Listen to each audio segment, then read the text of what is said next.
600 boy, LA, man. LA Capone, man. Get it to him, man. OC2 boys, man. Team number 9, man. Number 9, shooter, you hear me?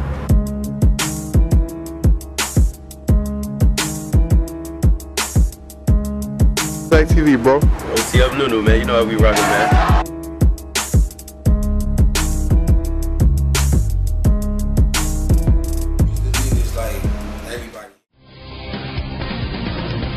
Back to follow-up segment tonight. There is now a crisis in the city of Chicago. So far this year, murders in the Windy City up 46% over last year. Shootings up 46% as well. Innocent people are being gunned down, not just gang members. According to reporting by Heather McDonald in the New York Post today, at least 15 children under the age of 12 have been shot so far this year, including a 3-year-old boy now paralyzed for life. Obviously, the governor of Illinois, Bruce Rauner, and the mayor of Chicago, Rahm Emanuel, have failed to effectively deal with the lethal violence. But why have they failed? Joining us from Chicago, Enoch Muhammad, co-founder of Hop Detox, a group that works with at-risk youth in Chicago. So why can't the authorities control the violence, Mr. Muhammad? Well, first of all, thank you for the invitation. And in the spirit of how we define hip-hop, we define hip-hop as being truth without boundaries. And so the first word that I want to put out there is accountability. You cannot successfully deal with violence and you don't understand that violence is systemic and is symptomatic in all aspects of life. So you can't have people who reside in 24 to 25 neighborhoods and the speed light cameras and all the things that are done to take money out of people's pockets are happening predominantly in those 24, 25 neighborhoods. It's not to say that the other neighborhoods aren't getting hit, but not like those 24 to 25 neighborhoods. But let's put the social problems aside and deal with public safety. Surely you want the poor people of Chicago to be protected. Surely you want that. All right, we all want that. The governor and the mayor cannot protect them. Why? Well, you have to have accountability, which starts with looking at those who are doing the work. However, the funding, the investment. But all of that, you've got to get more micro into it. There's a problem on the streets. You're talking about block by block and porch to porch type work where you're dealing with people on the ground. And what I'm saying is that the on the ground work is being done. However, when you have $461 million in TIF funding that gets put into tourism and gets put into areas that are already affluent, and you begin to continue to starve those neighborhoods that need that type of funding because this is taxpayer dollars. I don't know if funding is going to help. That's part of the problem. I don't think funding is going to help reduce violence when the violence is generated by street gangs who sell narcotics. So, well, I mean, what are you going to do, bribe them not to kill each other? But first of all, let's establish. First of all, the gangs in Chicago are not the way they were in the 90s when you had 970 murders. No, but you're up to almost 500 murders in September with almost 2,500 shootings. That's Afghanistan levels. Okay? Oh, no, you're absolutely correct about the numbers as far as that is concerned. But what I'm saying is that when you look at the problem, Chicago has a systematic problem where in the neighborhoods, for example, you're dealing with cliques all over the city of Chicago who are not organized as they were in the 80s and the 90s when you talk about quote-unquote gangs. So when you deal with, well, the problem is gangs, the problem is shooting, yes, you have conflicts within the neighborhoods. You have a lot of different social, psychological, a lot of trauma, a lot of pain that's in those particular neighborhoods. However, when you don't deal with the fact that not only do you have rogue cops that are supplying drugs and guns, when you don't deal with the fact that these drugs come on trucks and trains and boats and planes, and these young guys on the street. But again, you're going macro, and this is a public safety issue that needs to be dealt with immediately. And immediately means the National Guard. It means the National Guard. That's what it means. If the National Guard were put into the neighborhoods, all of these shootings would stop because the National Guard would be on the street. When you say National Guard, I agree the National Guard should be used, but not to be put on the street to deal with the people on the street. You should use National Guard strategically in the Chicago area in terms of the borders to prevent drugs from coming in. Can't do it. It's impossible. Why you can't do that? Never been done in the history of mankind. All the people are going to get it in no matter what. However, what can be done to prevent a 3-year-old from being paralyzed by a gang member's bullet all right, is to put presence on the street that will inhibit violence, because right away it'll be reacted to. And you know that, well, Mr. Muhammad. If you want to go macro on it, you're going to have to deal with this kind of stuff ad infinitum. This is a macro solution. Let me give you a micro solution. Real See, quick, when micro. I say block by block and porch by porch, that means that those who invest their time, whether people are getting compensated to do it or not, you got those in the neighborhood, not the traditional leaders and those who are in front of cameras all the time. You have those who are in the schools, they're in the neighborhood. They can work with. They are doing that kind of work. They can work with the authorities. They can work with the authorities.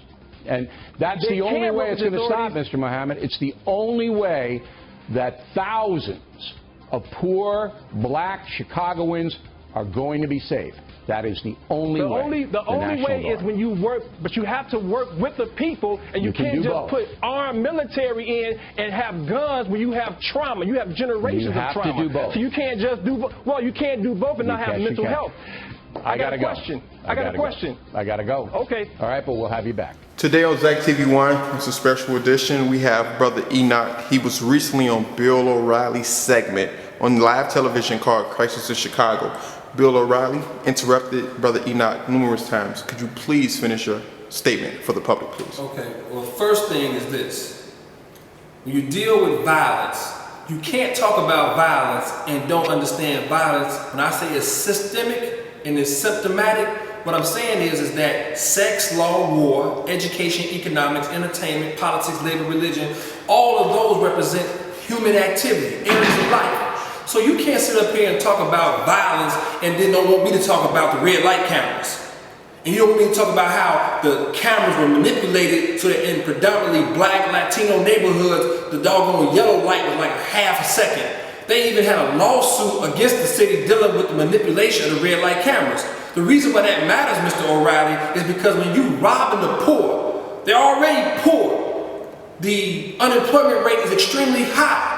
So when you increase the poverty, increase the stress and the strain by making it where all these tickets come because of red light camera, then your car get booted, then your car get towed downtown, then these gangsters got nerve to take your car and sell it. You ain't even paid the damn car note up. So now you're dealing with stress, more stress, pain, more pain. That's why, Mr. O'Reilly, when you kept on talking about, well, you're talking macro and I want you to talk. Well, first of all, you asked me to be on your show to look at the violence in the city and what's going on and who should be accountable. When you talk about accountability, I understand you're coming from a political perspective where you feel the only accountability is the governor and the mayor. I don't agree with you. They have some accountability as far as they have a job as a public servant where they are supposed to serve us. They're supposed to. However, we know that's not being done because what rules is profit. What rules is money. It's not children's first. It's who's going to get paid first. So let's get this clear. When you talk about the $461 million that's supposed to go to the neighborhoods that are dealing with all the homicides, dealing with all the shootings, but politically, that money gets maneuvered into tourism. It gets maneuvered into affluent neighborhoods where they're doing their pet projects to build skyscrapers. You mean to tell me O Block couldn't use some of that money?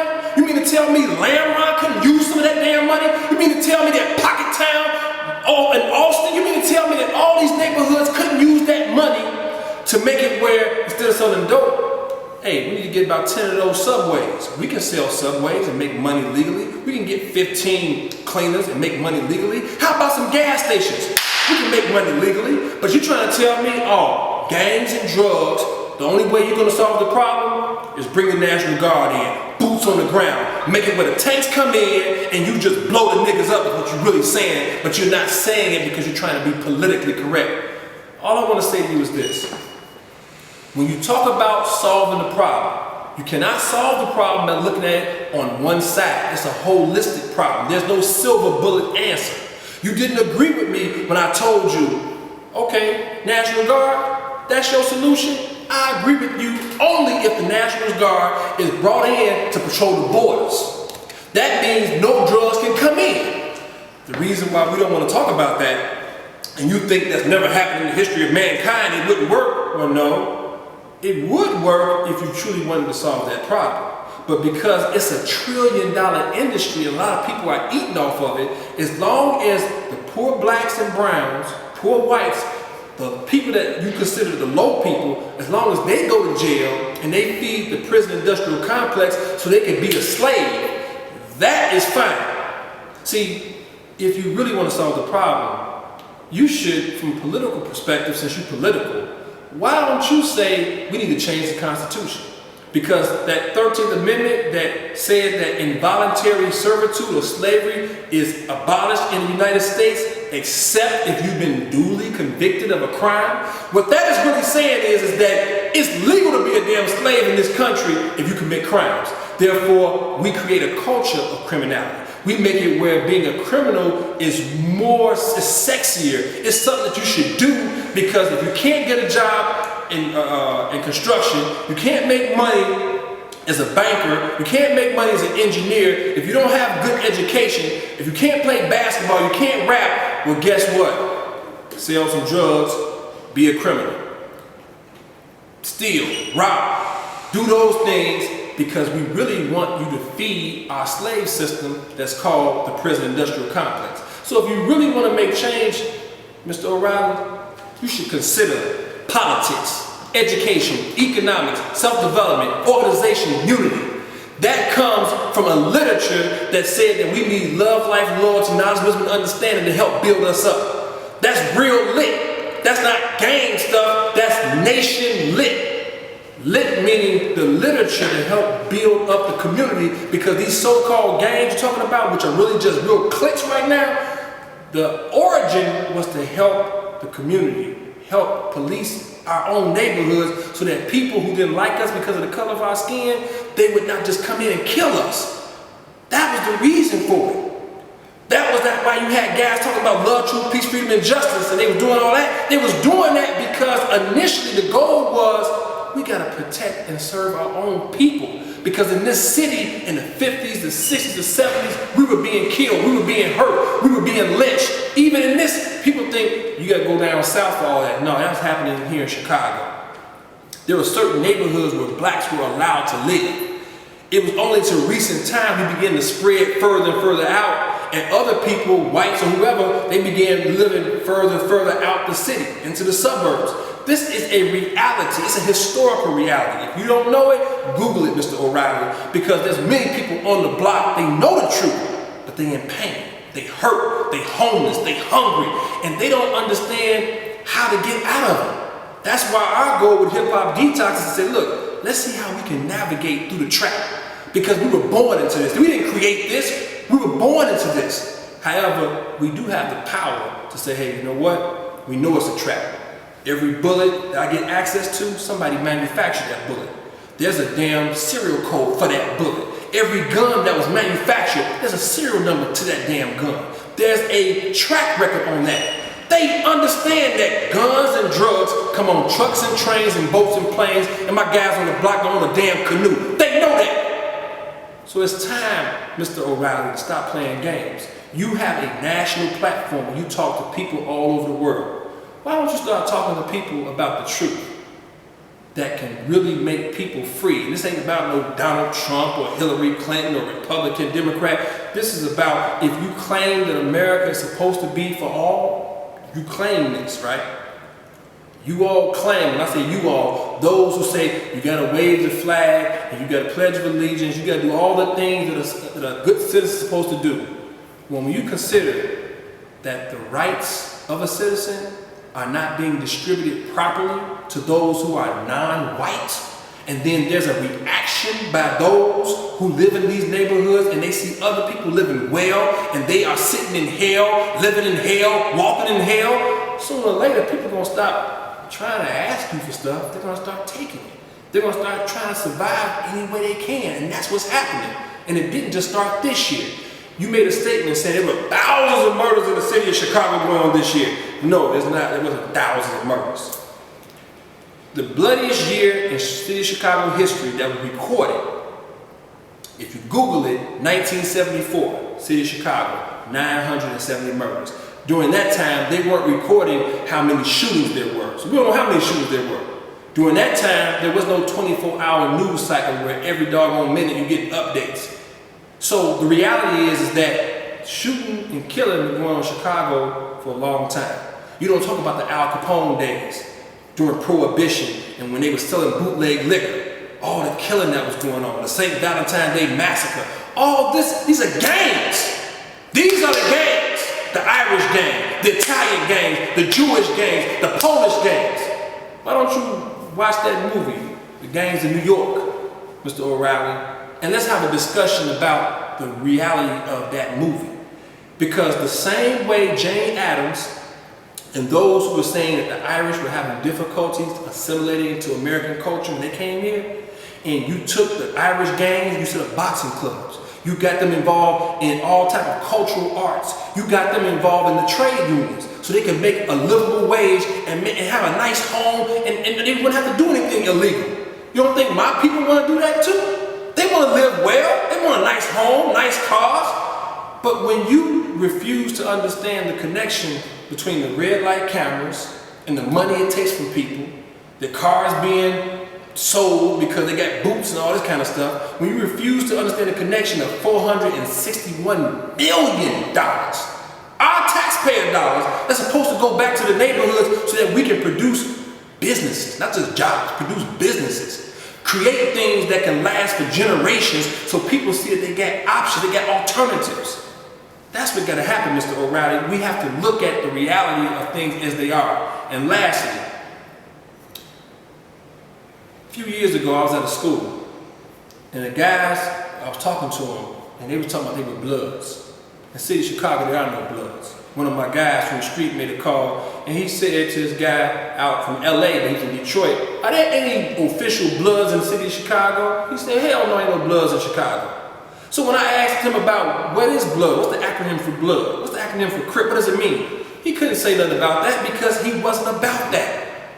A lot of people want to belong to something because they need that sense of, man, I'm with somebody and somebody's with me because maybe my family not down for me and I got to do for myself. I need my crew to be down for me. There's a lot of reasons why people get in cliques or get in groups. But when you start talking about organized crime, you're not talking about that in Chicago. There aren't 50 blocks of people organized together producing criminality. That's not happening. You get people just trying to survive, trying to eat. And you do have conflicts where people are having disagreements with each other and they don't know how to resolve their conflicts in a peaceful way.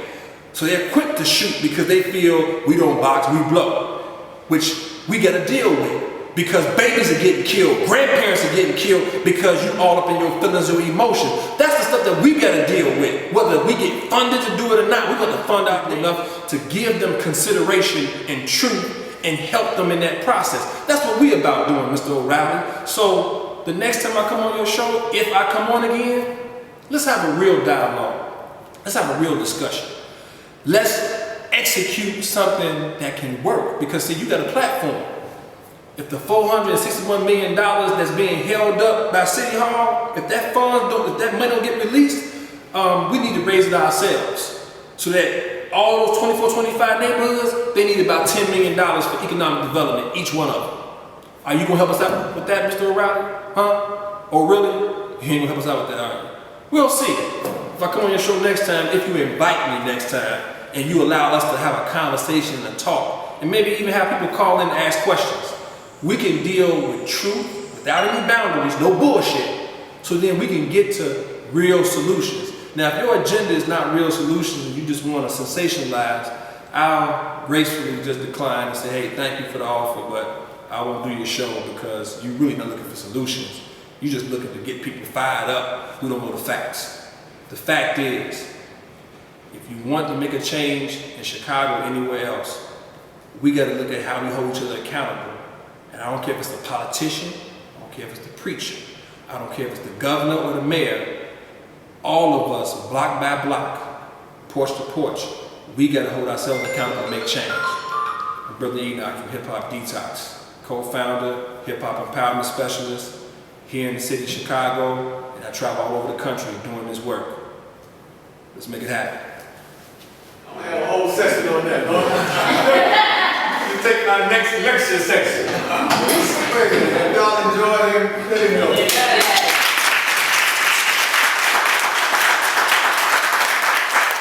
I was waiting to bring him back for part 2. Y'all know he got a part 2, right? Yeah. Then a 3. But I'm going to bring him back and maybe as soon as next week, because I want him to get a whole nother section. That's why I want to wait till the night, because I'm waiting for the night.